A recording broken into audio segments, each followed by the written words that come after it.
Good morning everybody. Good morning sir. Morning sir. तो हम लोग डिबगिंग के बारे में बात कर रहे थे। पिछले क्लास में हम लोगों ने डिबगिंग के बारे में बात किया था कि डिबगिंग होता क्या है। नॉर्मली जब भी कोई एरर आती है तो एरर को हम लोग टेक्निकल लैंग्वेज में बग कहते हैं, और process of finding and correcting that error is known as debugging. Debugging एक काफी कॉम्प्लेक्स मेथड होता है जिसमें आपको पूरी लॉजिक को सर्च करना पड़ता है, और लॉजिक में जहां पे भी प्रॉब्लम अराइज हो रही होती है उस प्रॉब्लम को रिजॉल्व करने की कोशिश आप करते हैं। इस डिबगिंग प्रोसेस में आप करते क्या हैं कि एक बड़े से प्रोग्राम को छोटे छोटे हिस्सों में डिवाइड करके आप लोकेट करने की कोशिश करते हैं कि एरर कहां पे अराइज हो रही है। पहले आप बड़े प्रॉब्लम को देखेंगे, अब अगर उसमें प्रॉब्लम अराइज नहीं हो रही है तो उसको और नैरो डाउन करेंगे, और तब तक नैरो डाउन करते रहेंगे जब तक कि आपको एरर आपको ट्रेस ना हो जाए। अब डिबगिंग के लिए हमारे पास कुछ ऑटोमेटेड टूल भी होते हैं और कुछ टूल्स हम मैनुअली करते हैं। जैसे आपने देखा होगा कि जब हम आप लोगों के प्रोग्राम को डिबग करते हैं तो we don't have a automatic tool जिसमें हम प्रोग्राम को डाल दें और आपका बग अपने आप क्लियर हो जाए। तो वहां पे हम क्या करते हैं, आपने देखा होगा कुछ जगह पे इनपुट वैल्यू लेके फिर वहां पे क्या आउटपुट आ रहा होता है उसको चेक करते हैं, फिर आगे अगर वहां पे आउटपुट सही आ रहा होता है तो फिर आगे चेक करते हैं। तो इस तरीके से प्रिंट स्टेटमेंट इंसर्ट कर करके हम देखते हैं कि अलग अलग सेक्शन पे क्या क्या किस तरीके का आउटपुट आ रहा है। ऐसा करते हैं कि नहीं करते हम लोग? Yes sir. तो this all process is known as debugging process. सबसे आसान तरीका ये होता है डिबगिंग का कि आप फिर से प्रोग्राम बना लीजिए, पर इससे होता क्या है कि दूसरे की एरर आप नहीं बता पाओगे कभी भी कि उसके प्रोग्राम में एरर क्या थी। तो इस तरीके से आदमी सीख नहीं पाएगा, जबकि हम लोग का मकसद क्या होता है, किसी को सिखाना। तो डिबगिंग एक प्रोसेस होता है जिसको हम लोग को यूज करना होता है जब हम प्रोग्राम बनाएंगे। ये अप्रोच आपके छोटे और सिंपल प्रोग्राम्स के लिए काफी यूजफुल होती है, लेकिन जैसे जैसे प्रोग्राम का साइज बढ़ता जाता है डिबगिंग प्रोसेस आपका बहुत ही टाइम कंज्यूमिंग हो जाता है। तो इसलिए डिबगर यूटिलिटी का आप यूज कर सकते हो, इसके थ्रू बड़ी आसानी से आप प्रोग्राम्स को डिबग कर सकते हैं। क्लियर है बेटा? Yes sir. अब अगर हम बात करें तो अगली चीज आएगी हमारी स्ट्रिंग के बारे में। जावा में हम कोई भी वैल्यू यूजर से जो एंटर कराते हैं तो वो आपकी एक स्ट्रिंग होती है। तो string class is capsulated under java.lang package. ये याद रखना जरूरी है कि कौन सा क्लास किस पैकेज के अंदर इनकैप्सुलेटेड है। कभी कभी आपका 1 नंबर का 2 नंबर का जो सवाल आता है उसमें ये चीजें आपसे पूछी जा सकती है। String is also called immutable object, यानी आप उसको चेंज नहीं कर सकते, आप उसको ऑल्टर नहीं कर सकते। An object whose state cannot be changed after it has been created is known as immutable object. Mutable object का क्या होगा, एक बार वो क्रिएट हो गया तो आप उसके स्टेट को बार बार ऑल्टर कर सकते हैं।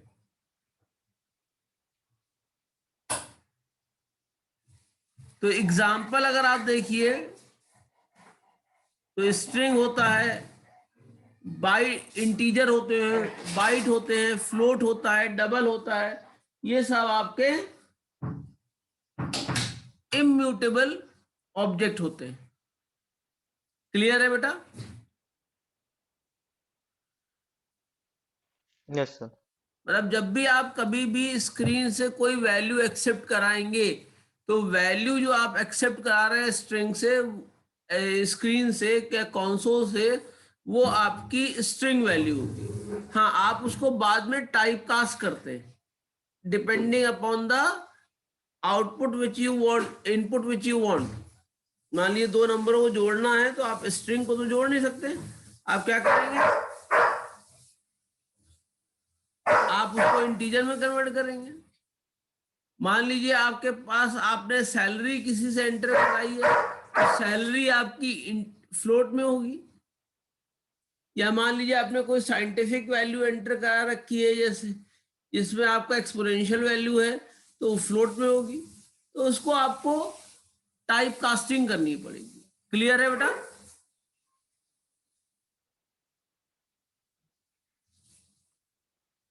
तो अगर हम देखें तो स्ट्रिंग को डिफाइन करने के लिए कीवर्ड होता है स्ट्रिंग और उसके बाद वेरिएबल का नाम।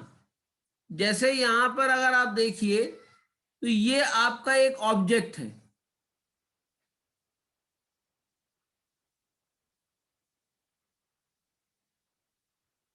जो ये आप देख रहे हो ये आपका एक ऑब्जेक्ट है।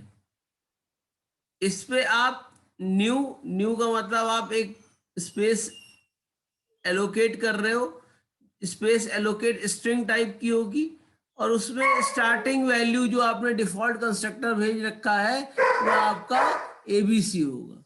क्लियर है? Yes, sir.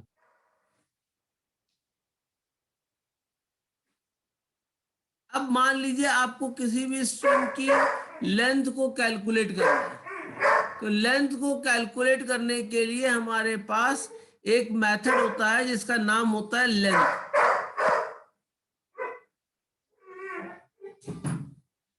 इसका मेथड हमारे पास जो यूज होगा वो होगा लेंथ।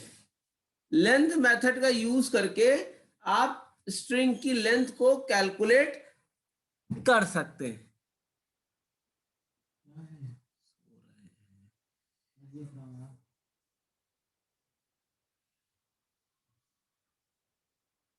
तो यहां पे सबसे पहले आपने ए लिखा, ए क्या है, आपकी स्ट्रिंग है और उसमें मेथड आपने अप्लाई किया लेंथ। तो जो भी लेंथ होगी आपकी स्टार्टिंग फ्रॉम 1, जैसे मान लीजिए हमने एबीसी लिखा तो एबीसी की लेंथ कितनी होगी, 3 होगी। जबकि अगर वैसे इंडेक्सेस के फॉर्म में आप देखिए तो ए की वैल्यू 0 होगी, बी की वैल्यू 1 होगी और सी की वैल्यू 2 होगी। तो जो लेंथ कैलकुलेट होती है वो हमेशा कहां से कैलकुलेट होती है, 1 से कैलकुलेट होती है। क्लियर है बेटा? Yes sir.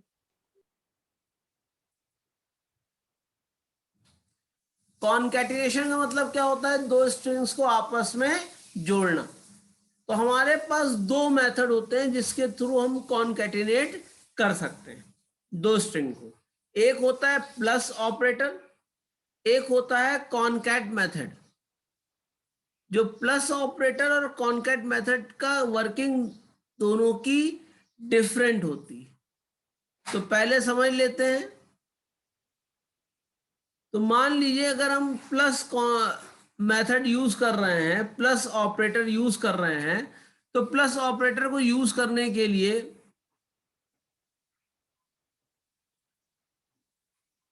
आपने सबसे पहले एक स्ट्रिंग ली, उसमें कोई वैल्यू डाली, और फिर आपने दूसरी स्ट्रिंग ली, उसमें आपने दूसरी वैल्यू डाली, और फिर आपने लिखा है स्ट्रिंग, तीसरी स्ट्रिंग ली, जैसे str2 आप दे रहे हैं, तो str2 is equal to str plus str1।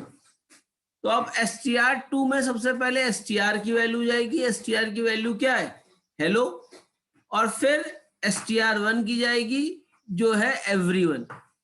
अब आप देखेंगे तो जो आउटपुट आएगा वो हेलो एवरीवन लिख के आ जाएगा। बीच में कोई स्पेस नहीं आएगा। क्यों नहीं स्पेस आएगा? क्योंकि ना आपने हेलो के बाद स्पेस दिया है, ना एवरीवन के पहले कोई स्पेस दे रखा है, तो कोई स्पेस नहीं आएगा। क्लियर है बेटा इतनी बात?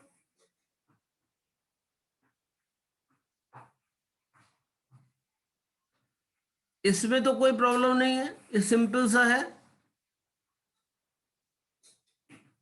जैसे मान लीजिए आपने लिखा होता है string s is equal to 9 और string t is equal to 2 और string c is equal to, आप दोनों को जोड़ते तो आपका क्या होता है? 9 और 2 दोनों प्रिंट हो जाते हैं। यानी यहां पर इनकी प्लेस वैल्यू नहीं हो रही है, इनकी फेस वैल्यू जुड़ रही है। क्लियर है ना?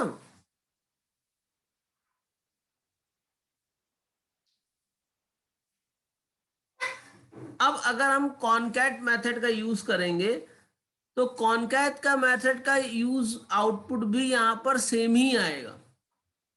अब जैसे मान लीजिए आपने लिखा s is equal to hello और s1 is equal to everyone, तो हम चाहते हैं कि s1 में कॉनकैटिनेट होकर दोनों वैल्यू चली है, तो हमने s डॉट कॉनकैट s1 लिखा, तो s में जो वैल्यू है उसमें s1 की वैल्यू कॉनकैटिनेट हो जाएगी, जुड़ जाएगी। तो s1 की वैल्यू अब नई क्या हो जाएगी? हेलो एवरीवन हो जाएगी। यानी इस वाले केस में और इससे पहले वाले केस में कोई अंतर आपको दिखाई नहीं पड़ेगा। पर डिफरेंस क्या होता है, कोई बता सकता है?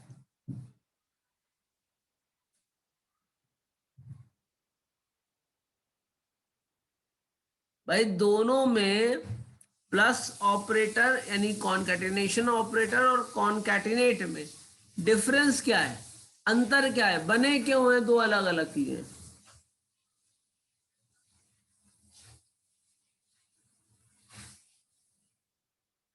कोई आइडिया किसी को?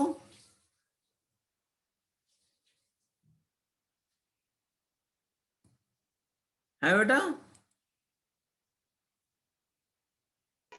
No sir. सोचिए जल्द। नो सर कहना ज्यादा आसान है। मतलब किसी को कह देना है कि हमको नहीं आता, ये बहुत ही आसान है। थोड़ा सा लॉजिक सोचिए, क्यों है चीज, क्या अंतर आएगा?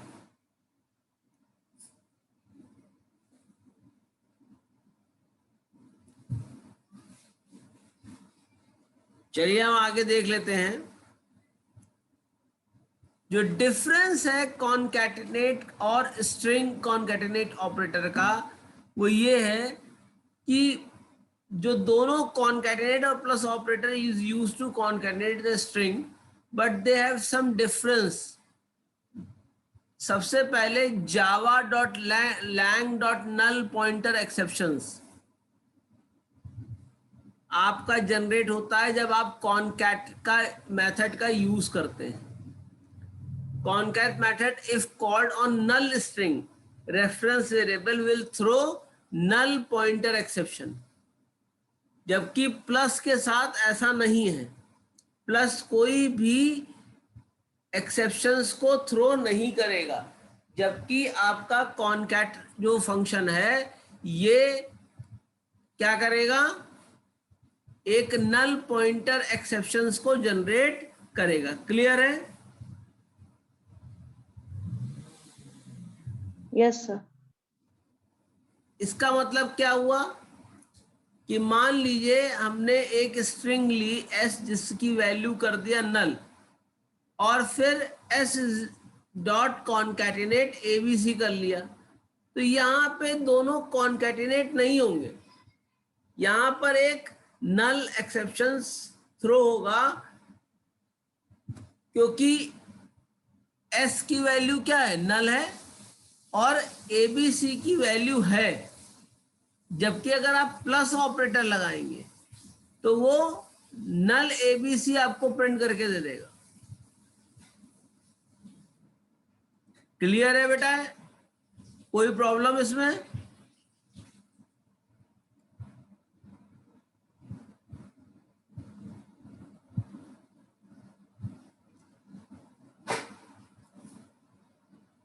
कोई प्रॉब्लम बेटा? दोनों में अंतर समझ में आया आपको? Yes sir.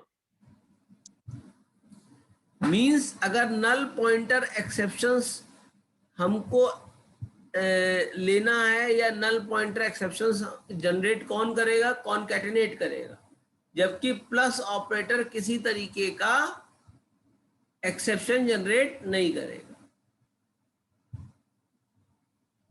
मतलब s dot system dot out dot print s plus abc will print nullable null abc while concatenation string with plus operator a null reference variable changes to a null, that is string containing null as it is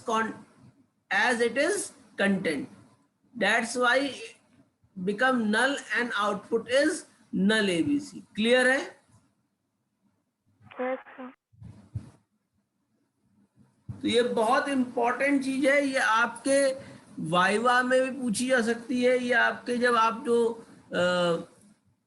company interviews होते हैं उसमें भी पूछी जा सकती है, क्योंकि ऐसा आप लोगों का जो कोर्स का टाइम है वो थोड़ा सा कम हो गया है, 1 साल पूरा कम हो गया है, इसलिए अभी से आपको ये सब को देखनी पड़ेगी किस किस तरीके से आपको काम करना है।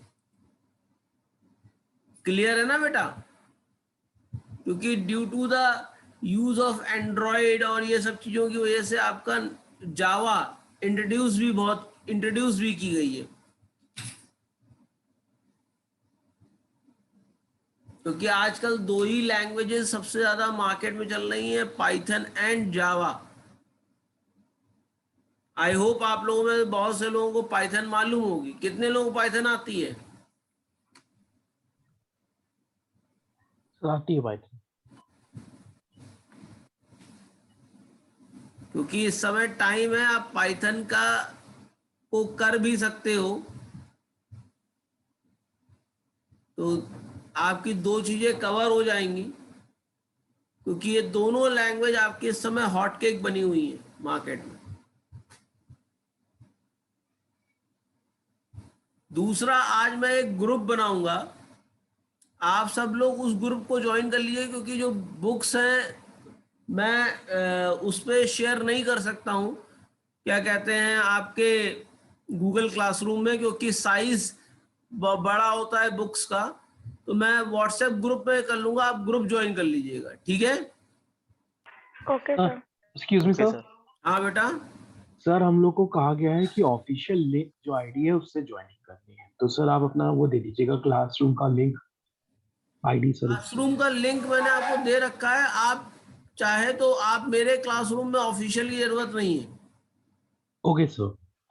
36 बच्चे ज्वाइन किए हुए हैं, 43 बच्चे टोटल हैं बेटा। जो 7 बच्चे हैं वो मिस कर जाएंगे अगर कोई मैटर उनको भेजा जाएगा, क्योंकि मैं आज ट्यूट शीट आपको शेयर कर दूंगा। Okay sir. तो इसलिए मैं एक ग्रुप बना रहा हूं कि relevant to Java, relevant to everything, अगर कोई किताब हमको भेजनी है, जैसे कोर जावा आपको भेजनी है, तो कोर जावा आपकी कुछ नहीं तो 10, 12, 15 MB की है। अगर मैं गूगल क्लासरूम में भेजूंगा तो मेरी 15 MB स्पेस जो है यूज अप हो जाएगी, और 15 GB स्पेस मिलती है टोटल। उसमें आप लोगों के असाइनमेंट्स भी आते रहते हैं, ठीक है ना? तो इसलिए ग्रुप ज्वाइन कर लीजिएगा, और बाकी जितने लोगों ने, आज मैं शेयर भी कर दूंगा कितने लोगों ने ज्वाइन कर रखा है ग्रुप, मतलब मैं शेयर करूंगा वो नाम जिन्होंने ग्रुप ज्वाइन कर रखा है। जिन्होंने ग्रुप ज्वाइन नहीं कर रखा है वो ग्रुप ज्वाइन कर लें। ऑफिशियल आईडी आपको दी गई है, जिससे कि अगर आप लोग जैसे कंपनी में जब आप लोग जाते थे तो अपना जो नाम डालते थे वो हॉट ABC डाल देते थे @gmail.com, कूल बॉय, इस तरह के नाम डाल देते थे। डालते थे कि नहीं डालते थे? तो आपकी प्रोफेशनल एक आईडी होनी चाहिए, जिससे कि कंपनी वाले उससे बात कर पाए। और ये जो आपकी प्रोफेशनल आईडी है ये केवल तब तक है जब तक कि आप जो है कॉलेज में, तो अगर कोई कन्वर्सेशन आपको लाइफ लॉन्ग करना है तो यूज योर पर्सनल आईडी। जैसे आशीष SRMCM@gmail.com जो मेरी आईडी है वो मेरी पर्सनल आईडी है। क्लियर है ना बेटा मेरी बात? Yes sir. ऑफिशियल आईडी मैं यूज ही नहीं करता हूं।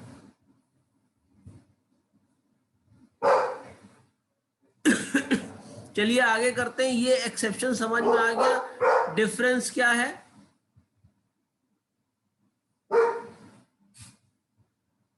क्योंकि एग्जाम्स में पूछा जा सकता है। क्लियर है बेटा? आगे चलें।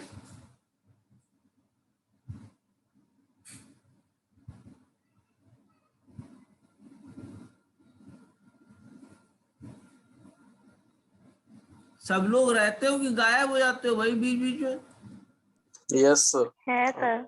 है। नहीं, इधर उधर का काम निपटाने लगे कि चलो जो है कुछ और काम कर आते हैं बीच में।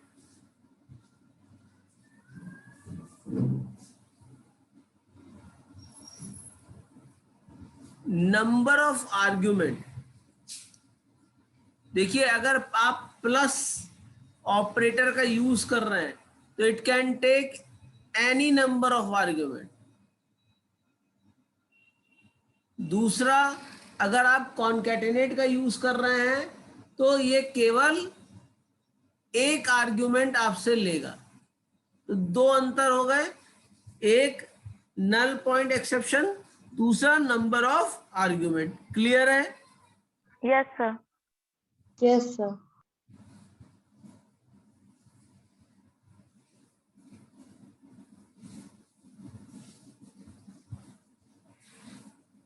अब type of argument, the signature of concat method is public string concat string str, means that means concat only take string type as a argument. If any other type argument is passed to concatenate, it will give compile time error. अब आप याद रखिए exceptions और compile time error में क्या अंतर होता है।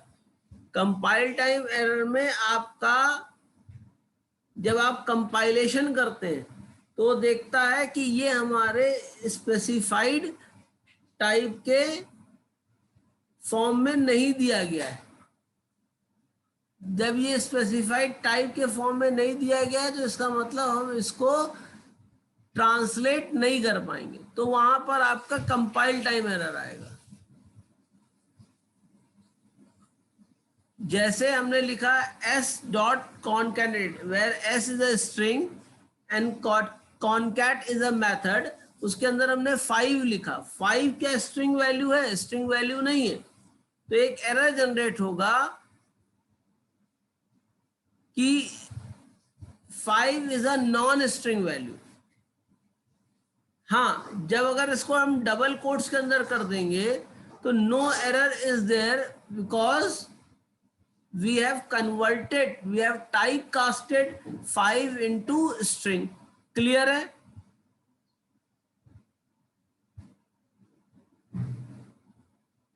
इतना क्लियर है बेटा? Yes sir. अब भाई ये बहुत से लोग जो है 9:26 पे ज्वाइन कर रहे हैं, क्या चक्कर है?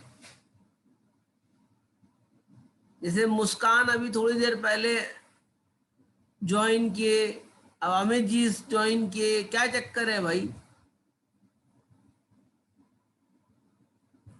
घर में जाम लगा था क्या? जब आप कॉलेज आते हैं बताते हैं यहाँ मटियारी में जाम लगा था, यहाँ जाम लगा था। अब घर में क्या जाम लगा था क्या जो आप अभी तक नहीं आ पाए?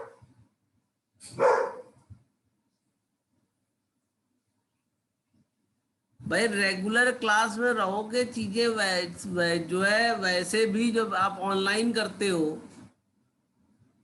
तो 20% ही केवल आप ग्रास्प कर पाते हो, 80% तो इधर उधर चली जाती हैं। गलत कह रहा हूं?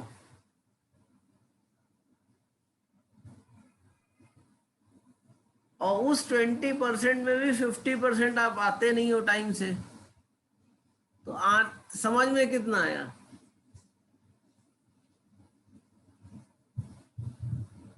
मैथमेटिक्स समझ में आ रही है बेटा? कितना समझ में आया?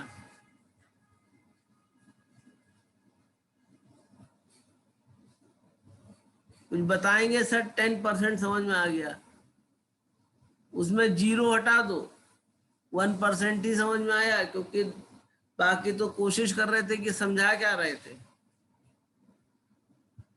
तो अभी तक बात समझ में आई? Yes sir. जो कॉनकैटिनेट मेथड है, ये केवल स्ट्रिंग को कॉनकैटिनेट करेगा एक दूसरे स्ट्रिंग से, यानी जो दोनों आर्गुमेंट होने चाहिए वो किस तरह के होने चाहिए? स्ट्रिंग। स्ट्रिंग होने चाहिए। जबकि आप प्लस ऑपरेटर का यूज करके कोई भी एरर आपकी नहीं आएगी, क्योंकि वो उसको टू स्ट्रिंग में ऑटोमेटिकली कन्वर्ट कर देता है। क्लियर है? Yes, sir. जैसे आप देख रहे हैं कि आप में लिखा है int value is 5 is a primitive value. It will first convert it to a string value and then it will be concatenated. Clear है?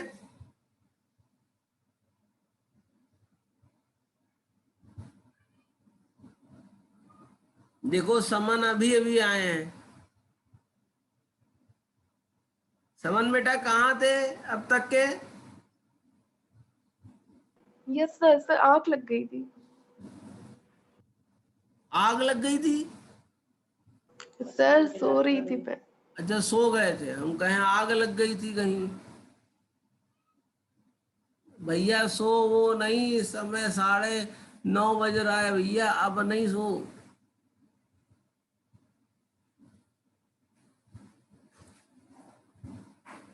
अब क्या है?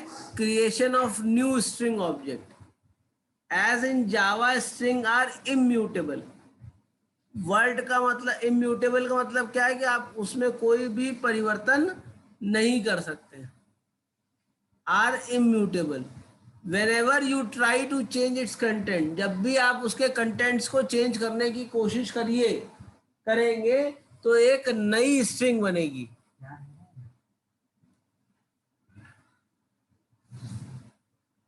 एक नई स्ट्रिंग बन जाएगी। ठीक है?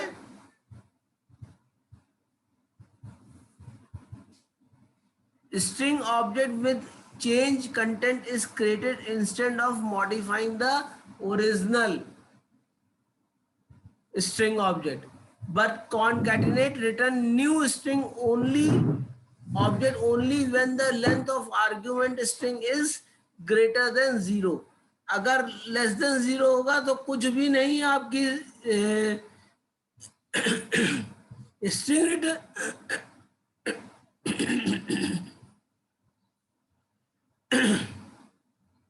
Sorry, string object only when the length of argument string is greater than 0. Here suppose string s is equal to blue and string s1 is equal to sky, और जब आप string s2 is equal to s dot concat s1 करेंगे तो new string आपकी return होगी जिसका reference stored होगा आपका s2 में। But if the length of argument string is 0, then concatenate return the same original string instead of returning a new string. Suppose string s is equal to abc और abc में आप double quotes के अंदर कोई string को add कर रहे हैं, तो s1 की वैल्यू वही होगी जो s की वैल्यू होगी। Here double quotes is equal to an empty string with length 0 is passed as an argument. So no new string object is created, but reference to original string is returned and stored in S1. Therefore, S is equal to S1. Single equal to assignment operator होता है और double equal to comparison operator होता है, ये शायद आपको मालूम होगा। Yes sir.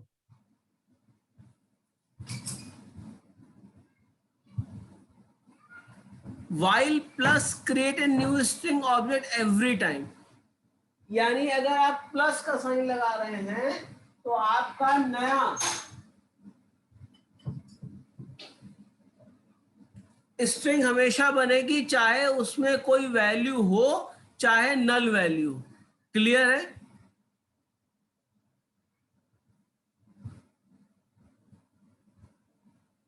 तो ये कुछ ऑपरेशंस हैं जो स्ट्रिंग के ऊपर कैरी आउट होते हैं। क्लियर है?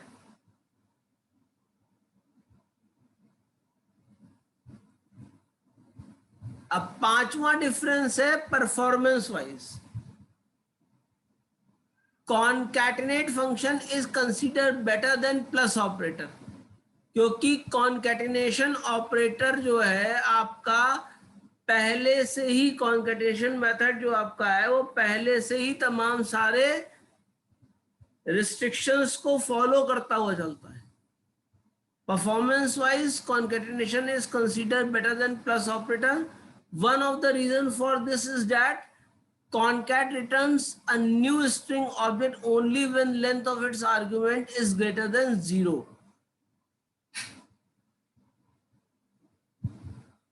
यानी ये आंख बंद करके काम नहीं करेगा।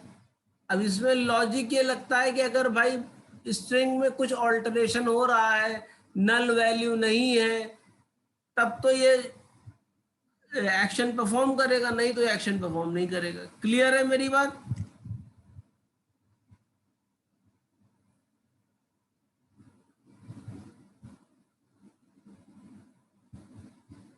सर एक बार और बेटा, बताएं।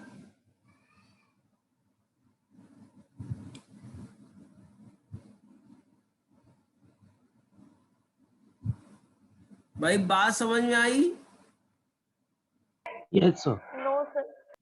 नहीं समझ में आई? हाँ, बहुत अच्छी बात है। अभी हमने आपको क्या बताया था, जब आप कॉनकैट यूज करते हैं और अगर एक स्ट्रिंग नल होती है, नल का मतलब क्या, उसका साइज क्या होता है, 0 होता है। इतना क्लियर है ना? Yes sir. तो नई स्ट्रिंग क्रिएट नहीं होती, क्योंकि स्ट्रिंग इज अ इम्यूटेबल, और हर बार अगर आप कुछ भी एडिशन करेंगे, सब्ट्रैक्शन करेंगे, कुछ भी चीजें आप स्ट्रिंग में ऐड करेंगे या स्ट्रिंग ऑपरेशन परफॉर्म करेंगे, तो हमेशा उसका साइज वो रिक्रिएट होगी। इतना क्लियर है? Yes sir. अब अगर आप नल यानी कोई वैल्यू उसमें ऐड नहीं कर रहे, कोई वैल्यू उसमें क्रिएट नहीं कर रहे, तो क्या हमको नई स्ट्रिंग को क्रिएट करने बनाने की जरूरत है? इससे परफॉर्मेंस डिग्रेड होगा कि नहीं होगा?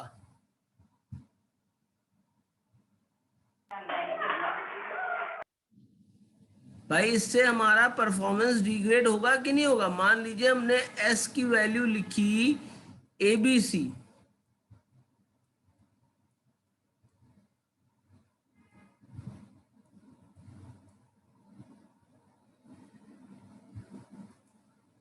ठीक है, यस सर। और S1 की वैल्यू मैंने लिख दिया नल,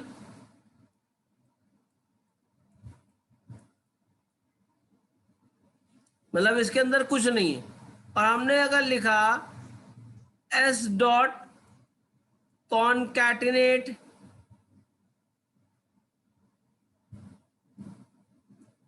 S1, तो आप मुझे ये बताइए कि S में कुछ नई स्ट्रिंग बनाने से कोई फायदा है?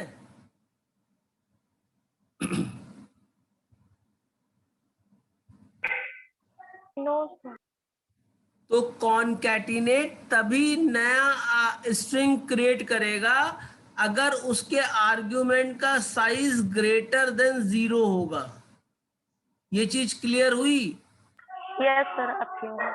Yes sir. इसलिए परफॉर्मेंस आपकी कॉन्कैटिनेट की बेटर होती है अगर आप प्लस ऑपरेटर का यूज कर रहे हैं तो। ये चीज क्लियर हो गई? Yes, sir.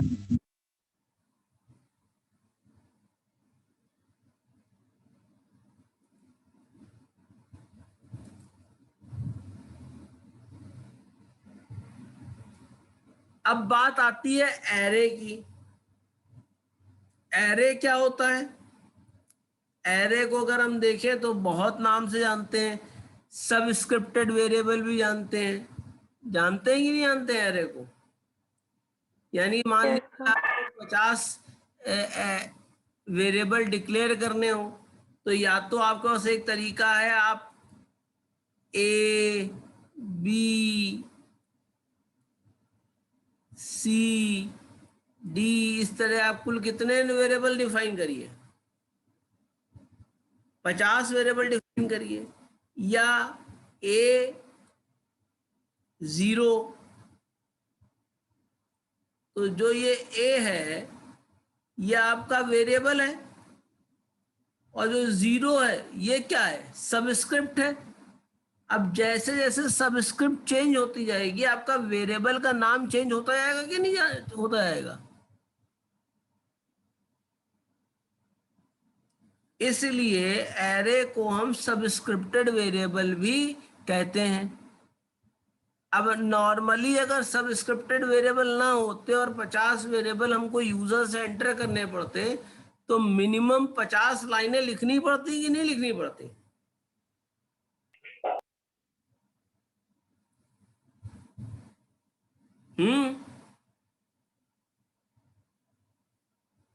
Yes sir. लेकिन जब सबस्क्रिप्टेड वेरिएबल यूज कर रखा है तो आपने लूप यूज किया। अब जब लूप यूज कर लिया तो लूप से आपने x की वैल्यू को 0 से लेके 49 तक बढ़ा दिया। अब ए एक्स किया तो पहले ए एक्स की वैल्यू क्या हो गई? A0, फिर x की वैल्यू आपने 1 बढ़ा दी तो क्या हो गई? A1, फिर आपने x की वैल्यू बढ़ा दी तो क्या हो गई? A2। तो आपका जो 50 लाइनें लिखनी पड़ रही थी नंबर ऑफ लाइनें कम हो गई कि नहीं हो गई? तो जब लाइनें कम हो गई तो प्रोग्राम मेरा इजीली डिबगेबल हुआ कि नहीं हुआ?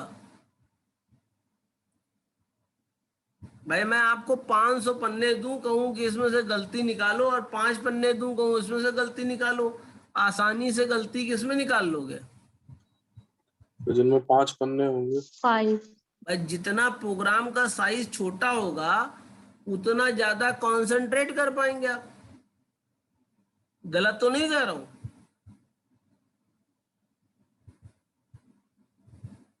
जितना ज्यादा साइज बड़ा होगा उतना आपको कंसंट्रेट करने में टाइम लगेगा। क्लियर है? गलत कह रहा हूं?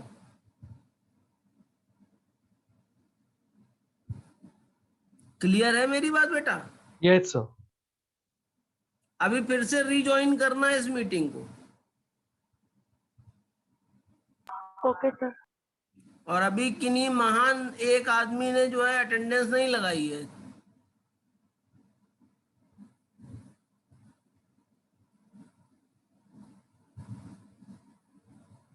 थर्टी 33 बच्चे हैं, बाकी पार्टिसिपेंट 35 हैं, मुझको मिलाकर 35 हो गए। अब किसी महान आत्मा ने लगाया, देखे कौन महान आत्मा है जिसने बाद में अटेंडेंस लगाई है।